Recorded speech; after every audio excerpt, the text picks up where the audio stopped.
Hello दोस्तों, नमस्ते। जय भीम, नमो बुद्धाय। आप सबके लिए एक छोटा सा बहुत ही प्यारा भीम का नाच गीत लेके आई हूँ। आप लोग सुनिएगा, फुलवाच करिएगा, कमेंट बॉक्स में जरूर बताइएगा कि हमारा गीत कैसा लगा। तो चलिए मैं सुनाती हूँ, आप लोग सुनिए। लिखी दी है भारत संविधानवा हो भीमा के लालनवा। लिखी दी है भारत संविधानवा हो भीमा के लालनवा। माहू नगरिया में लियले जनमवा। माहू नगरिया में लियले जनमवा। राम जी राव के अंगनवा हो भीमा तोहरो ललनवा। राम जी राव के अंगनवा हो भीमा तोहरो ललनवा। लिखे दी है भारत संविधानवा हो भीमा तोहरो ललनवा। लिखे दी है भारत संविधानवा हो भीमा तोहरो ललनवा। जब हो ललन भले 5 बरिस के। जब हो ललन भले 5 बरिस के। काहे पढ़े जावई स्कूलवा हो भीमा के ललनवा। काहे पढ़े जावई स्कूलवा हो भीमा तोहरो ललनवा। राम जी राव गले ना भीम के नमवा लिखावे। राम जी राव गले भीम के नमवा लिखावे। टीचर काहे नाही पढ़ के भाई अधिकारवा हो भीम ललनवा।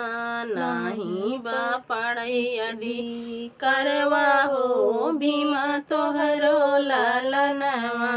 लिख दिहले भारत संविधानवा हो भीमा तोहरो ललनवा। लिखे दिए भारत संविधानवा हो भीमा तोहरो ललनवा। हाथ गोड़ जोड़ी राम जी नमना लिखाए। हाथ गोड़ जोड़ी राम जी नमना लिखाए। टीचर धरावई सारतवा हो भीमा तोहरो ललनवा। टीचर धरावई सारतवा हो भीमा तोहरो ललनवा। सबके हो पड़े इस कुलवा के भीतर। सब केहू पढ़ी स्कूलवा के भीतर। भीम जी पढ़ियई बाहरवा हो भीमा तोहरो ललनवा। भीम जी पढ़ियई बाहरवा हो भीमा तोहरो ललनवा। लिखे दी है भारत संविधानवा हो भीमा तोहरो ललनवा। लिखी दी है भारत संविधानवा हो भीमा तोहरो ललनवा। सब केहू पढ़